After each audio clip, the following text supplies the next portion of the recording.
ورحمة الله وبركاته. بسم الله الرحمن الرحيم.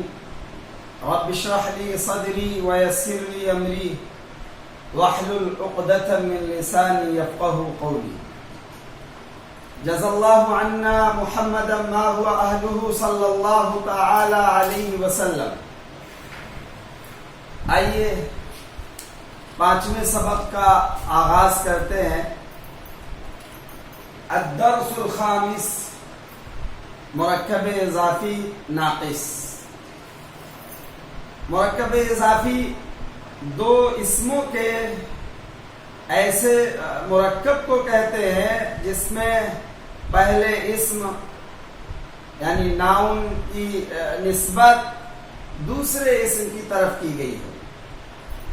مثلا قلم خالد، خالد کا قلم، تو قلم کی نسبت خالد کی جانب کی گئی. کتاب زید، زید کی کتاب، کتاب کی نسبت زید کی جانب کی گئی. مرکب اضافی کے پہلے جز کو مضاف کہتے ہیں اور دوسرے جز کو مضاف الیہ کہتے ہیں. اردو زبان میں مضاف الیہ پہلے ہوتا ہے اور مضاف بعد میں ہوتا ہے، لیکن عربی زبان میں مضاف پہلے ہوتا ہے اور مضاف الیہ بعد میں ہوتا ہے.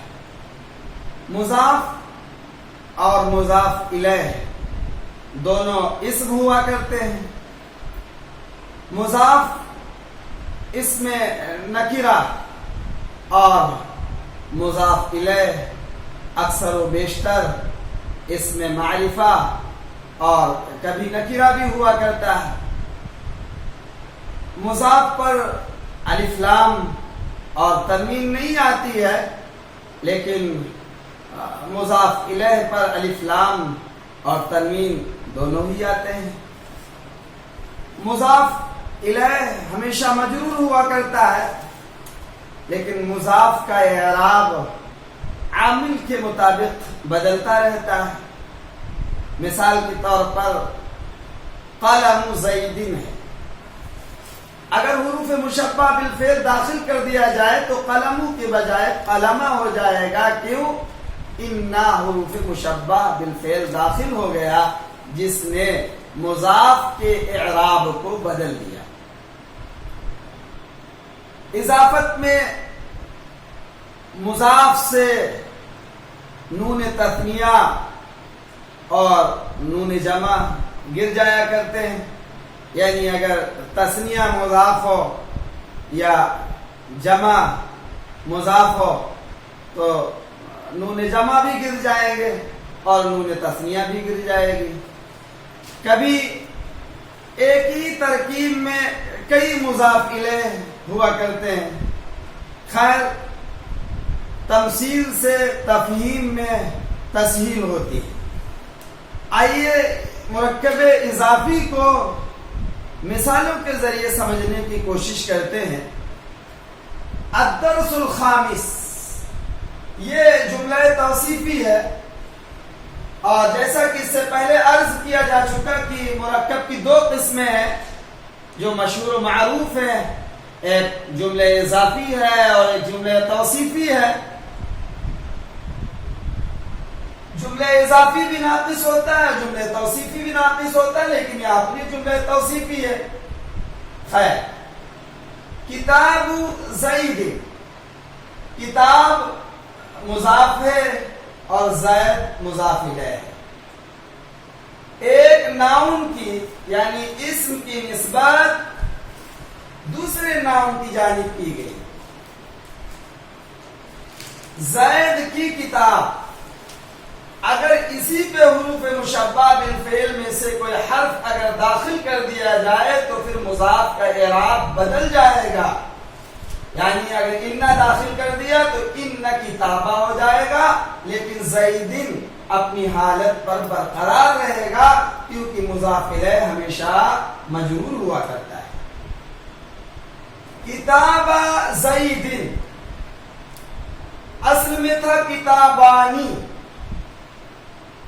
لیکن اضافت کی صورت میں تثنیہ کا نون حذف کر دیا گیا تو بچا کتابا زید، زید کی دونوں کتابیں۔ راکبو السفینتی، اصل میں تھا راکبونا، لیکن جب اضافت کر دی گئی تو نون جمع حذف ہو گیا، بچا راکب السفینتی، کشتی کے سوار۔ خیر یہ جملے اضافی ناقص ہے، آئیے اسی مرکب اضافی کو بشکل ضمیر متصل سمجھنے کی کوشش کرتے ہیں۔ ضمیر کی دو قسمیں ہیں، ایک ضمیر متصل ہے اور ایک ضمیر منفصل ہے۔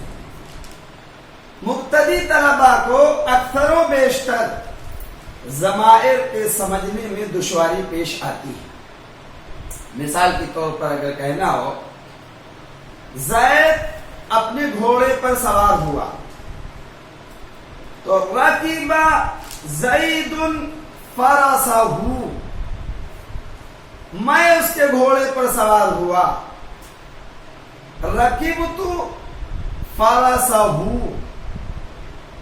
میں اپنے گھوڑے پر سوار ہوا، رکبت فرسی۔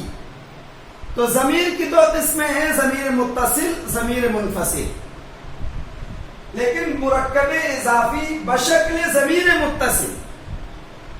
ضمیر متصل کسے کہتے ہیں؟ ضمیر متصل ایسی ضمیر کو کہتے ہیں جو دوسرے کلمے کے ساتھ ملے بغیر استعمال نہ ہوتی ہو۔ یہ ضمیر کبھی فعل کے ساتھ آتی ہے تو ضمیر منصوب متصل کہتے ہیں، اور کبھی اسم کے ساتھ آتی ہے تو اس کو ضمیر اضافی کہتے ہیں، کبھی حرف کے ساتھ آتی ہے تو اس کو ضمیر مجرور متصل کہتے ہیں، اور اضافت کی صورت میں اس کو ضمیر اضافی بھی کہتے ہیں۔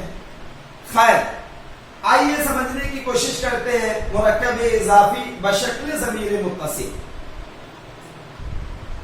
کتاب پلس ہوا برابر کتابہ، کتابہ اس کا تسمیہ ہوگا کتابہما، کتابہم، کتابہا، کتابہما، کتابہن، کتابک، کتابکما، کتابکم، کتابک، کتابکما، کتابکن، کتابی، کتابنا۔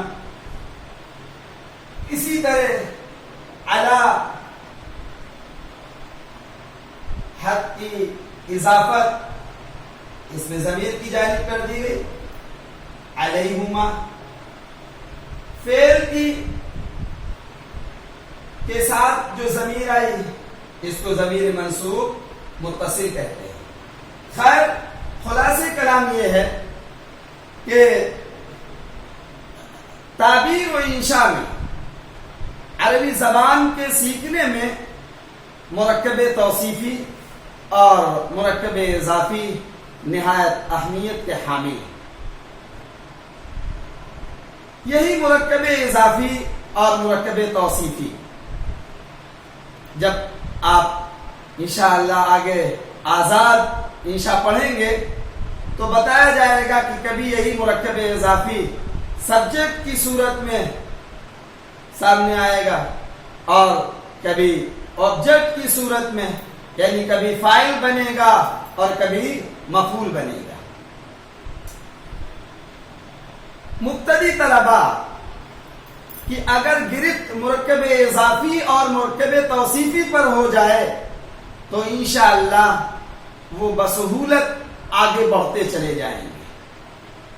تو نہایت اہم چیز ہے مرکب اضافی اور مرکب توصیفی۔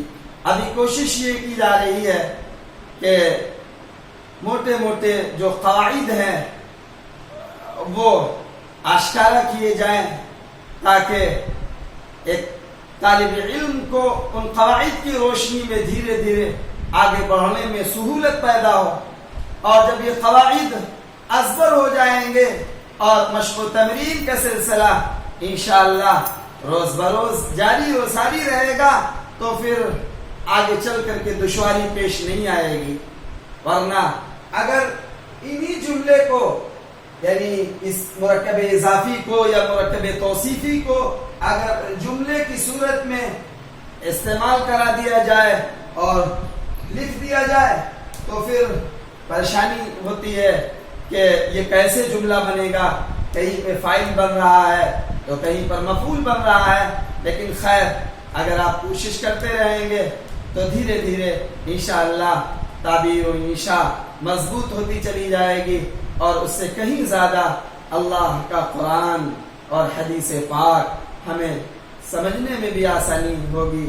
اللہ تعالی قرآن اور حدیث کو اصول قواعد کی روشنی میں سمجھنے کی توفیق عطا فرمائے. آئیے آج کے اس سبق کو اسی پہ ختم کرتے ہیں. اگلی ویڈیو میں پھر آپ کے ساتھ ملاقات کرتے ہیں. السلام علیکم ورحمۃ اللہ وبرکاتہ.